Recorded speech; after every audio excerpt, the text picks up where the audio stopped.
Thank you so much for hanging out with us today, whether you're watching live now with us or catching this later in the replay. Happy almost Thanksgiving to all of you Americans out there. We hope you're gearing up for a fantastic holiday weekend. Welcome to Meet the Ecamm Fam. This is our show that we do on a fairly regular basis where we bring on all of our amazing Ecamm Live members to talk through all of the different ways that they're using live video and video creation to power their business. And if you don't know me yet, hi, I'm Katie Fox and I'm the Director of Marketing here at Ecamm. Always happy to take any questions. So whether you have them in the chat or you want to reach out to us later, you can find me in the Ecamm Live community on Facebook, or you can email marketing@ecamm.com at any point. Always happy to take your questions. And I'm so excited to be here today with Brandon. Hey, Brandon. Hi, Katie. Thanks for having me. It's so much fun. I feel like selfishly, this is my new favorite series because I get to hang out with all kinds of different people and meet people and get to ask all of my questions. So thank you so much for making time right before the holiday. Yeah, no worries. Yeah, no worries. Just gearing up here for all of my Thanksgivings that I have to go to. So. I know we were talking before we jumped on that Brandon is going to not one, not two, but 3 Thanksgivings, which is just downright incredible. It's a little ridiculous. Exactly. I feel like I'm hilariously the opposite.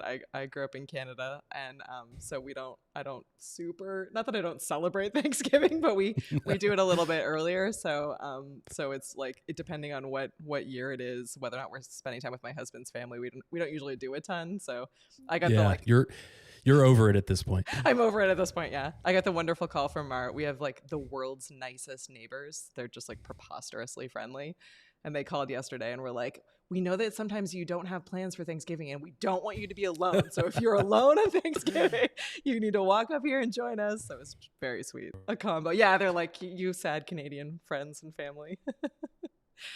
Brandon, we may have lost your video for a second here. We'll give a minute for you to hopefully jump back on. Looks like we have Silver Lining Home Places here. Hey, thanks so much for hanging out with us. Oh, you're back, Brandon. I'm great. Might have been an weird internet quirk. Well, welcome to the show. I'd love for you to give just a quick intro on who you are and what you do professionally. Sure. Yeah, I appreciate it.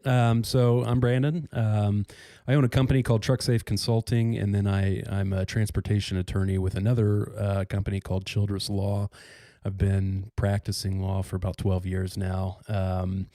And I worked for several years in large law firms, and I was kind of in a niche area and still am in a niche area of working with trucking companies, large trucking companies throughout the United States, and helping them with their safety programs and making sure that their drivers are operating safely and that type of stuff. So did that for years, and then just earlier this year branched off on my own, started my own company to kind of get a little more hands-on with developing training content and stuff like that for trucking companies. So that's pretty much what I do.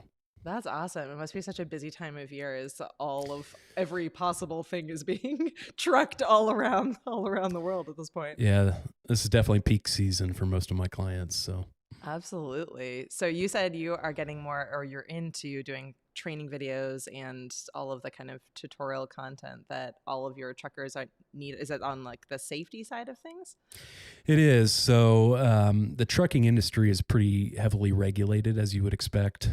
With those large trucks operating on the roads, you want to make sure that they're maintained and that the drivers know how to safely operate. So there's just a ton of regulations, and so I'm helping trucking companies understand those regulations and their drivers. So there's a lot of education that goes into it. And the interesting thing that I've seen over the years is that the trucking industry I consider them to be about 5 to 10 years behind in technological advances. So just about to ask something. Yeah. Sure. So we're stuck in the era of, traditional webinars with PowerPoint slides and, frankly, I've done my fair share of those, but frankly, I got pretty bored with it. So I just decided, hey, I'm gonna try and do something new and shake things up a little bit. So that's one of the big reasons why I started Trucksafe. So Absolutely. So how did you discover Ecamm, and how did you kind of make a change from just setting up regular, Yeah. videos and kind of typical PowerPoint presentation style format to what you're doing now? Yeah, so I had an interesting background. So before I went to law school, I owned a video production business Oh my where I goodness, did is a yeah familiar story. I feel like that's a familiar story with lots of our customers. They're like, I knew video and I knew I needed a yeah. solution. Yeah. So I did a lot of event videography in the past, a lot of multi-camera setups and Mhm. switching black magic gear and stuff like that. But back then, we would stream some stuff, but we would do it with a dedicated streamer and it would Sure. go out to one place. And so when I started Trucksafe, and I knew that I wanted to do a live stream show, monthly live stream show is what we do. Yeah. I started looking around, just researching, Googling the best software to do that. And I've always been a Mac user, so I was just Yay. searching for popular Mac streaming software and came across Ecamm and pretty quickly realized that it's exactly what I needed for what I was trying to do. And so jumped headfirst into it and haven't looked back. That is awesome. So how much live streaming do you do on a regular basis versus using Ecamm to create all of those kind of training videos that you're doing? What's the mix of what you're using it for?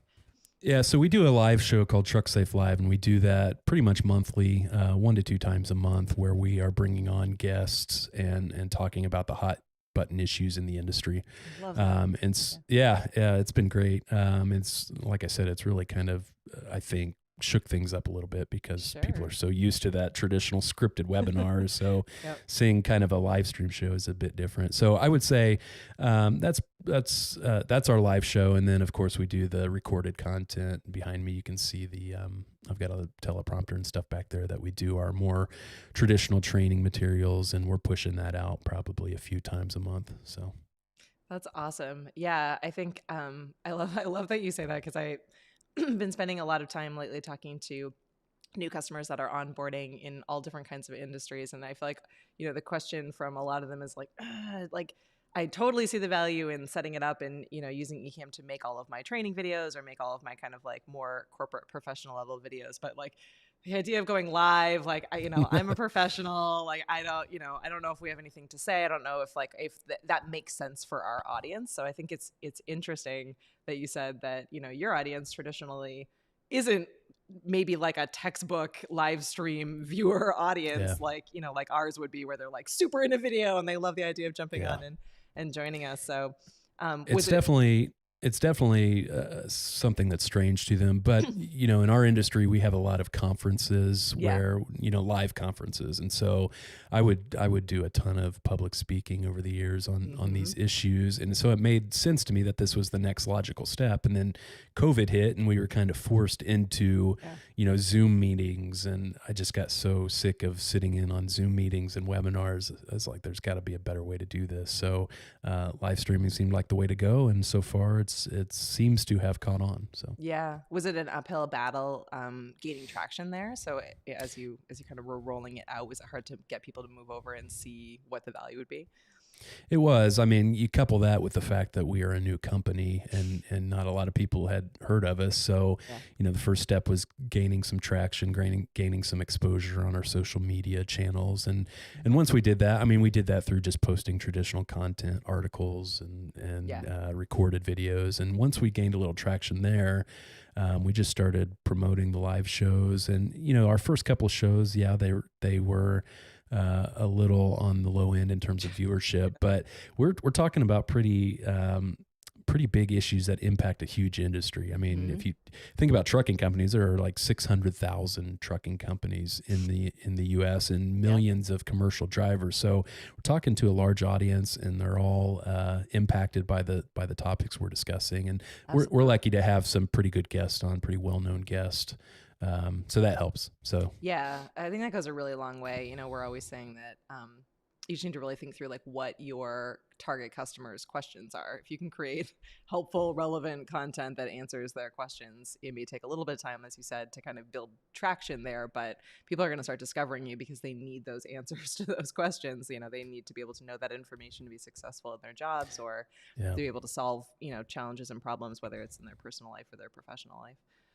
Exactly. Yeah. And the other thing I've found it to be useful for it, obviously we're also selling a service Hmm. through the company. And so as much as we like our content online to be educational, it's also, we also use it as a marketing opportunity Yeah, to sell our courses. And so, we don't spend a ton of time doing that, but it is great for that because you can put out there, a short clip of the trainings that we offer. And then, anybody that's viewing your live stream, they kind of are a captive audience for that. So, absolutely. So what platform or platforms are you going live to?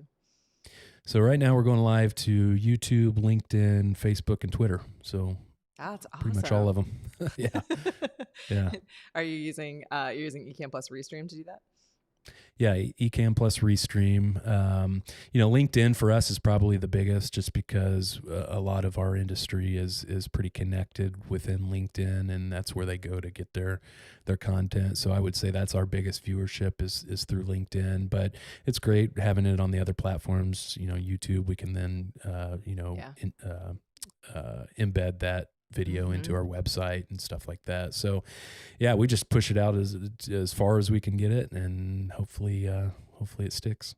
Absolutely. So, yeah, I love it. I think it creates a really great it creates a great workflow. It's something that I think a lot of people as they're jumping into Ecamm or into video production in general are always kind of thinking through like how can you mix together those two mediums? How can you have your kind of video on demand, or maybe it's a course content, and mixing that with what you do on as far as live shows go or live content goes.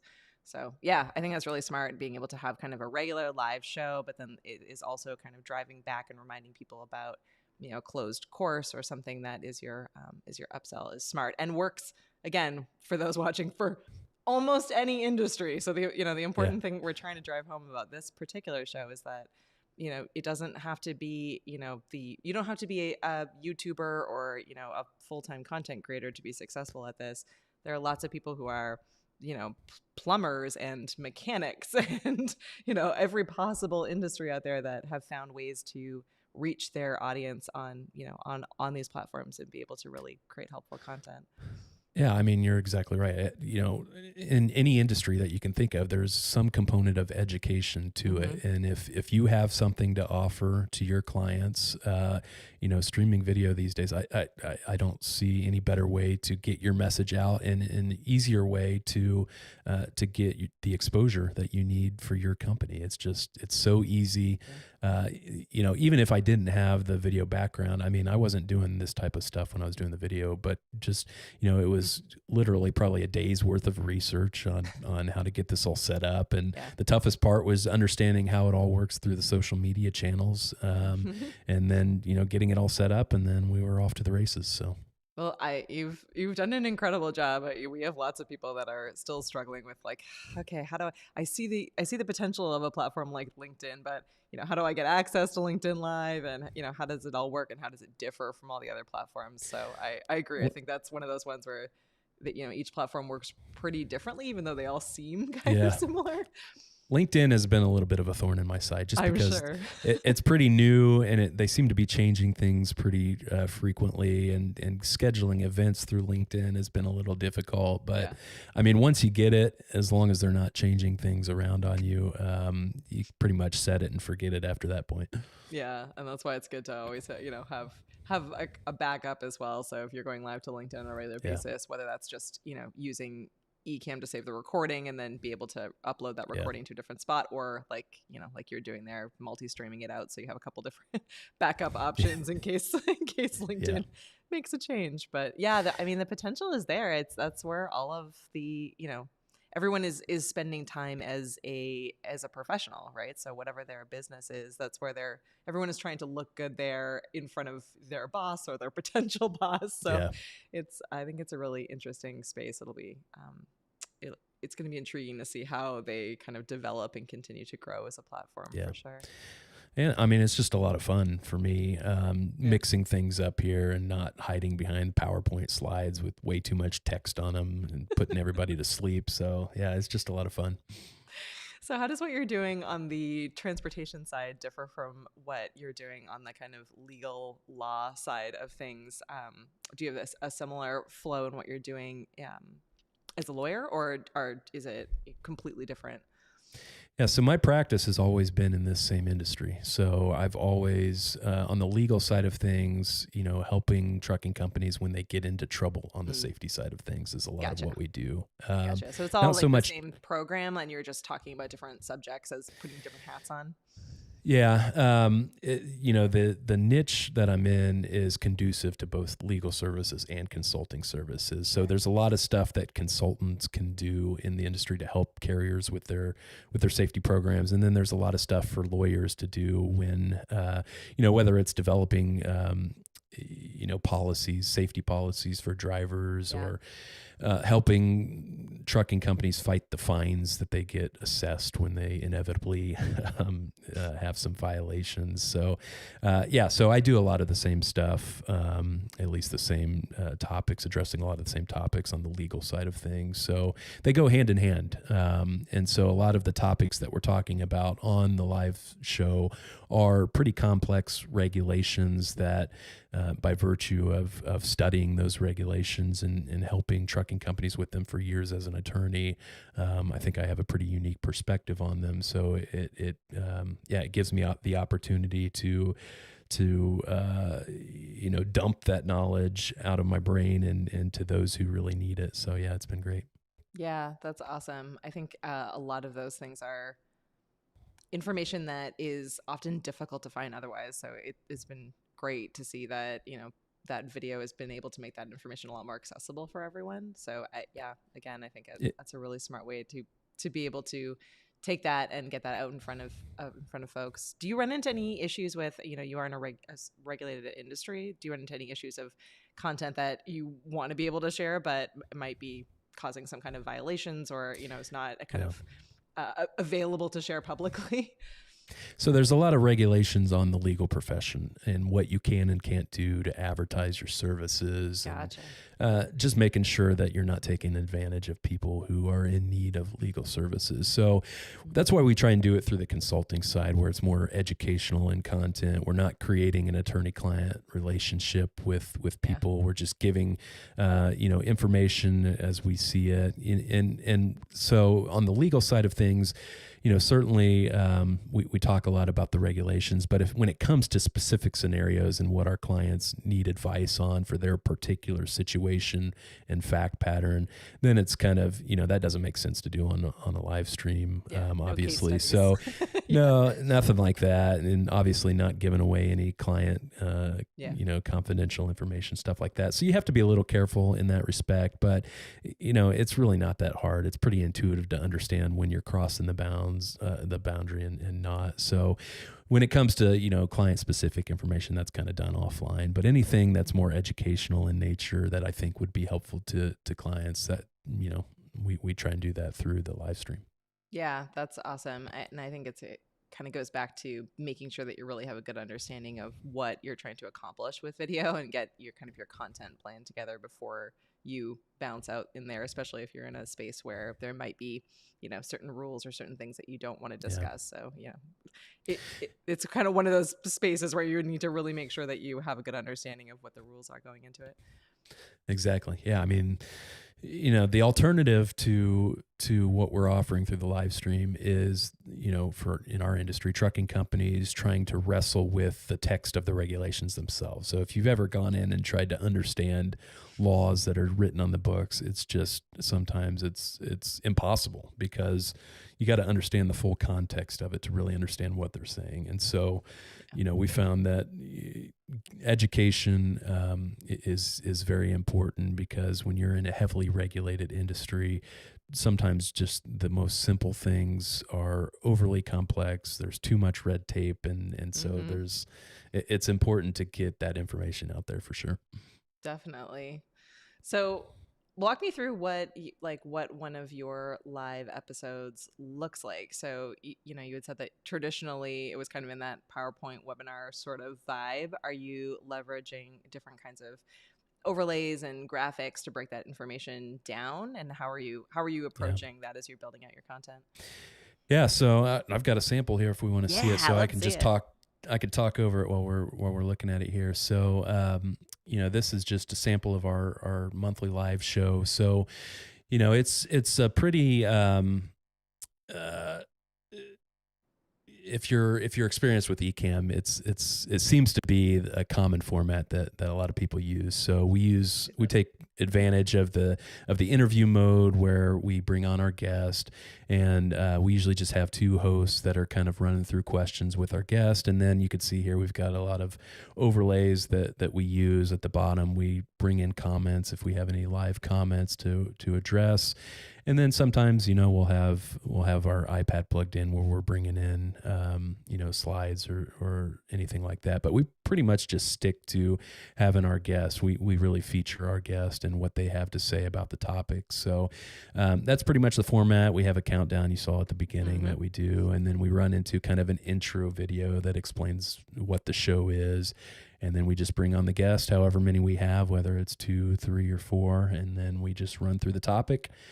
Run through the comments, and then at the end we'll usually have kind of a call to action where we we showcase our products and stuff like that, and then that's pretty much it. It's usually runs about an hour or so.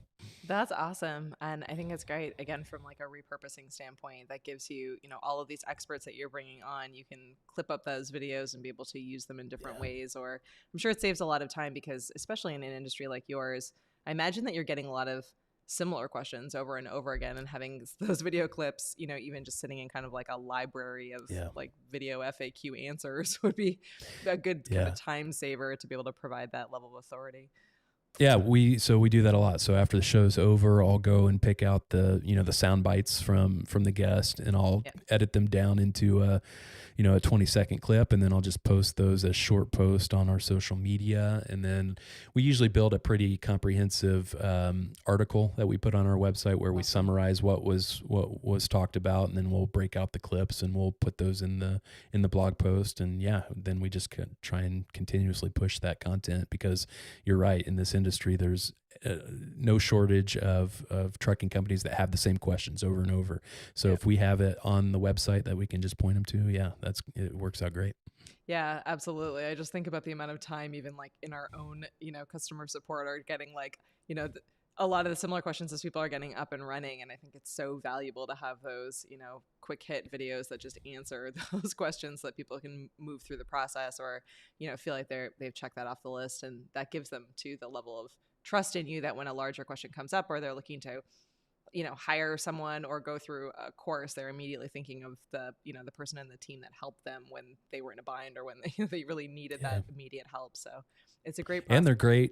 Yeah, they're great. Those little clips are great as well to draw people that didn't watch the full live stream, to draw them into that. So, posting that short clip and then putting a link in the description to the actual full episode, we get a ton of replays based off of that type of stuff. So we try and do that quite a bit. I love that. All right. Well, if anyone is watching right now that has a question, definitely throw a question into the chat. I'm just looking here to catch up, make sure I'm not missing anything. We have G. Albert on. Hey, happy almost Thanksgiving. I don't have a preference really between Katie and Kate, although I love the question. I feel like it depends on how long you've known me. It's usually Kate or Kate's to people that have known me for a long time. So obviously you're all in for Kate or Kate's. I prefer Brandon for anybody who's Brandon does not want to be called B or Bran. No, there's no great nickname for Brandon. No, there's not. We have Paul on. Hey, Paul, thanks for always being here. And we have Parker watching. Hey, Parker, thanks so much for hanging out with us. As I said, any questions that come up live, we're happy to take them, pass them on to Brandon. Or if you're watching in the replay later, throw those questions in. We'll circle back and make sure that we answer them. I guess so. What is one thing that you wish you knew about videos you were getting started that would have saved, a bunch of time, or made the experience just a lot easier? You seem like you've got like a really good grasp of, exactly what process and how things worked out. Is there anything that, was not a failure, but would have made, I guess, the process a Yeah. little bit faster, easier for you? Yeah, I tried to do a lot of research at the start to try and avoid issues, because the last thing I wanted was to fail on my first show and that to be the first impression that everybody got. So the first show went off without a hitch, luckily. Awesome. Knock on wood. The thing, like I said, I think the biggest thorn in my side has been getting to understand the intricacies of the social media, the various ways that they ingest video, and scheduling the events. And I wish it were consistent from platform to platform, but it's not. And so, yeah. So so we had one show where we went live to a couple of the platforms as we anticipated, but then it didn't go live for whatever reason to some of the other ones. And so having to deal with that, and then frustration from viewers who can't get access to it on that platform, dealing with that while you're trying to do the live show is a little frustrating, but that's on the social media side. It's just understanding that. So my advice to anybody that's just getting started is if you're going to be going live to those various platforms, make sure you really understand how they work, especially on the events side of things and scheduling things and where things are going to go live. That took me the longest amount of time to understand. But now that we've got it, again, it's just a matter of scheduling the event and going live, and it seems to do pretty well. Do you have a team or a couple of folks that are helping to make sure that those feeds are hitting the right platform, or moderators that are in chat helping out? I wish. So my first show, I had my wife sitting next to me watching the other channels to make sure I was really live. But after that, no, it's just me. I have my browser open on one side of my screen. I've got a huge screen here in front of me that I use. I've got Ecamm on one side. I've got a browser on the other that have a bunch of tabs open to all my different channels, just to make sure I'm live. Then I usually just turn them off once I make sure that I'm live, and then I focus on the Ecamm side, because when you integrate with Restream, it's bringing all of your chat messages in to you right in Ecamm, which is great. So I don't really have to monitor everything else. Yeah, it means you can kind of have things. I learned a hidden feature. Glenn doesn't like when I call them that, but there's if you are live streaming, if there's the little eyeball that you can see that shows you how many people are watching live with you, if you click on that eyeball, it actually opens up your broadcast in your internet browser, which made it so I don't know why I didn't know that, but I didn't know it, so join me in. I didn't know it either until I think you mentioned it on a recent show. So thanks for that tip. No problem. It's been like my favorite, because it's the same way. I'm sort of like, okay, I want to make sure that that there was nothing wrong, and if you're flying by yourself and you don't have anyone kind of in the chat letting you know, having that level of just being able to find it quickly and easily makes a big difference.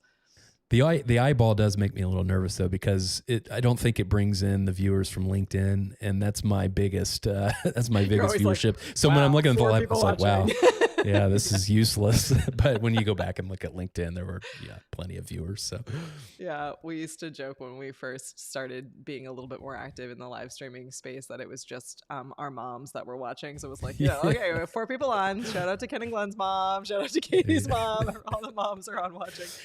So exactly.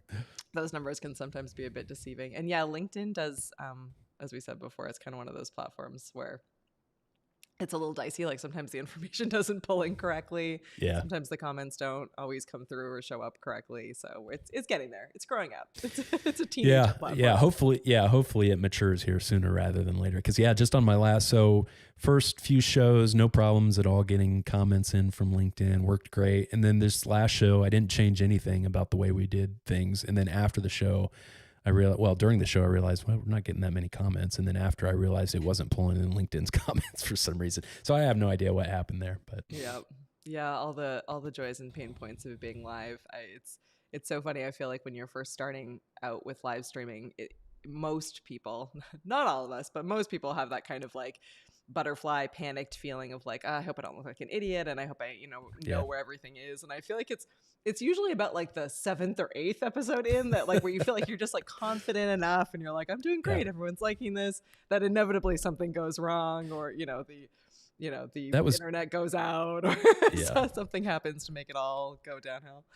That was definitely the case for me. I mean, the first show, I was lucky to have a background in doing public speaking. So the public speaking part of it wasn't a big deal for me, Wasn't but as it was scary, that on top of having all these buttons in front of me and making sure everything was live. That was nerve wracking. And so I could tell if I go back and watch my first episode, I could tell that I'm just nervous about things going wrong. But yeah, now that we're in our I think we're in our 6th or 7th episode, that's about right. Yeah, where I feel comfortable and yeah, things are much more relaxed. Yeah, and then you're a little bit better. You're in like a better space, so when something happens, you're like, okay, I got this.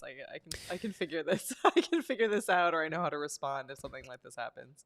Yeah, you've got your oh crap list of what to do if things happen. So I literally have a document on my desktop that I'm looking at that walks me through the steps of what to do if things go wrong. So absolutely, and having one of those, I was so I'm like, I don't really know if I need one of those be right back screens or like what technical difficulties. Exactly. And I've had a couple of moments where I'm like, probably I should have one of those in all of my profiles just in case, something happens or, you just need to be able to leverage that. So if you're sitting here and you don't have one, find someone that can help you make it or figure out how you can kind of put it together, but it's helpful. I've found that as your viewership goes up, the stakes are a little bit higher. Yeah. Cause when it's just your mom's watching. Exactly. You can afford to have mistakes like that, but when there's hundreds of people watching, then you're in trouble if things go wrong. Exactly. Yeah. Yeah. Shout out to the moms who just love it no matter what you do.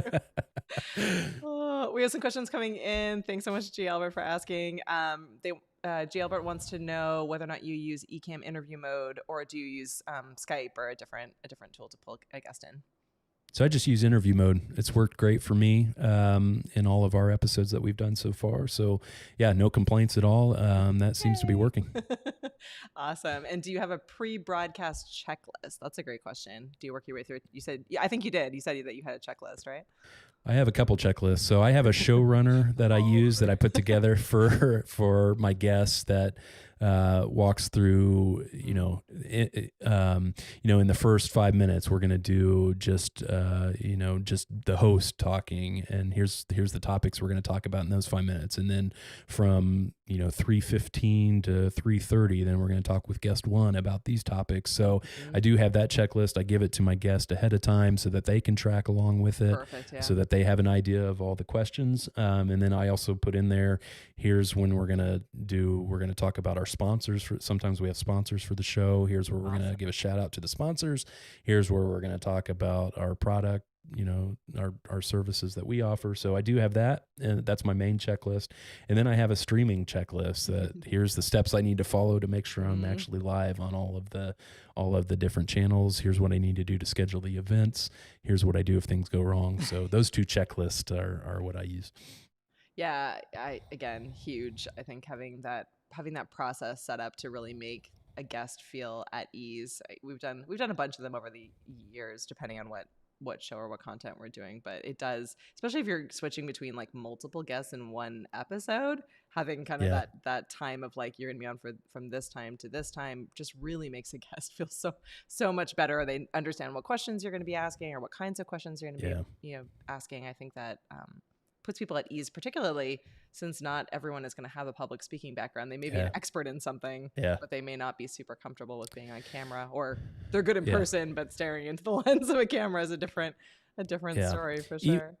That's right. Even just as a fallback, if I lose my train of thought, I can at least look at the document and get back to what I was talking about. So yeah, we put a lot of work into that showrunner. So I see Albert's asking if we could share it. Yeah, I've got it available if anybody wants it. It's awesome. Obviously it's specific to our show, but it could be easily tailored. All right, great. Well, we'll grab that from you, and we'll drop that into the description so anyone can grab that. So yeah, I think people kind of, when they're newer, are trying to think what are all the things that need to go in that, especially if they haven't done a lot of interviews themselves or, haven't been on someone else's show to see what a process might look like. I Googled that type of thing, and I looked at a bunch of different samples of showrunners, and I took the things that I thought were most important and put it in mine. So I love it. This is a great question. G. Albert's got all the amazing questions today. Do you rebooting your system, your router, clearing your systems? What's in the kind of that live streaming setup? Do not disturb, all of that stuff. So the do not disturb is for sure in there. I haven't gone to the extent of forecasting what happens if I have to reboot my system. It probably sounds bad, but I'm not to the point yet where I'm that concerned if things go awry. I don't think I have that amount of viewership yet to be that concerned. So if I get to a point where I have to reboot the system, frankly, I'm probably just going to come back on and put a post up that says sorry for the problems. We'll try and do this later. So if I ever get to the point where I feel like that would be a big disruption for the people that are watching it, I probably would put that in, and probably have some kind of a screen pop up that says we're having technical difficulties, and maybe have a backup computer and stuff like that. But I'm not to that point yet, but maybe I will be at some point. Yeah. I think a lot of that comes down to, like size and understanding of your audience, but also, we have lots of people that are within kind of our world who are live streamers and content creators themselves, but they are also selling that as a service. And so I think if you are charging someone else for that and you're taking on clients to do those kinds of services, then you for sure need to have that on your list. But if you're just doing your own show, or you're using it as a marketing vehicle and kind of out there to help customers, then it may not matter as much. Yeah, that's right. It's about knowing your audience. And some of the other content creators I see using Ecamm, they've got great setups that they're just at the next level beyond what I'm at. So I have no doubt that they have some kind of contingency plans in place for that type of things. But I have minor contingency plans, but not for a full blown disaster like that. Well, it sounds like you have the setup and the process that suits your audience and what you're creating right now. And you can always grow into something if you need it. So speaking of which, since we cannot round this off and finish it without our usual "what's in your studio space" question, because even though we keep saying that you do not need to have all of the coolest, shiniest, fun equipment, everyone always wants to know what's there. So do you mind walking us through it?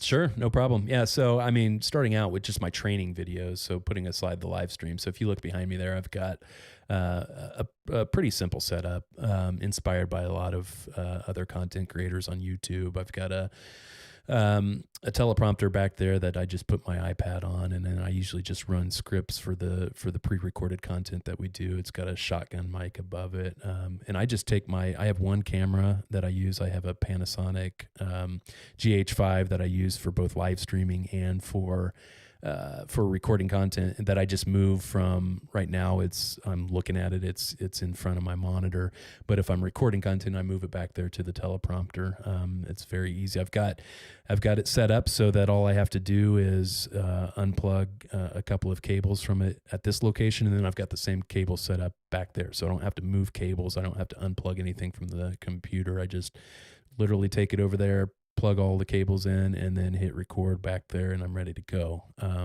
So it's pretty simple setup for the recording setup, but for the live stream setup, so I can go here so you can kind of see what I'm doing. Awesome. So I mean, I consider it a pretty simple setup compared to some others that I've seen. Others may think otherwise, but I've got everything running through my MacBook Pro right here in the stand. It's a early 2021 M1 MacBook Pro. So I got it just before they released the new chips. The newest ones, Macs. Yeah. Mm-hmm. I may eventually get one of those, but this works fine for everything that I do right now. So that is run into a CalDigit hub that I have everything plugged into. I do quite a bit of work where I have to take my laptop out of the office. So I wanted a easy setup where I could just unplug it and go. So I just have one cable going into my laptop from the CalDigit hub, and then I've got everything plugged into the hub. So that seems to work well. I've got my my Panasonic GH5 up here right behind my monitor that I use for live streaming. I've got the Elgato key light. Yep. I got the Elgato key light and key light Air. I understand that I'm losing a little bit of quality on those, but I'm okay with that because I wanted something that was streamlined, that didn't take up a lot of space, that I can move easily back to my setup in the back if I needed to. So these are very easy to use, and they take up very little space, as you can see. So those have been great. I've got my my Stream Deck here right in front of me that I use to control all of my scenes and everything in Ecamm, which works out great for me. I can control my lights with it and everything like that. Then I've got my monitor here, and I've got my Rode pod mic that I use for audio. That goes into a Cloud Lifter preamp that then goes into just I think it's a Mode 2 USB audio interface. So, there's really not a lot to it, but that's what I use for in terms of gear. So no, it's great. It's so funny to me that I and I'm guilty of this too, but we all see kind of these like really elaborate, amazing setups. And you're like, I need all of this stuff, but you look and sound great. G. Albert's saying the same thing. Your eye contact is good. Your mic presence is great. Like the lighting looks awesome. So sometimes the lights in the back. The lights in the back are the Pavo 2 Nan lights. So I've got a couple of those with the blue wash in the back. Yeah.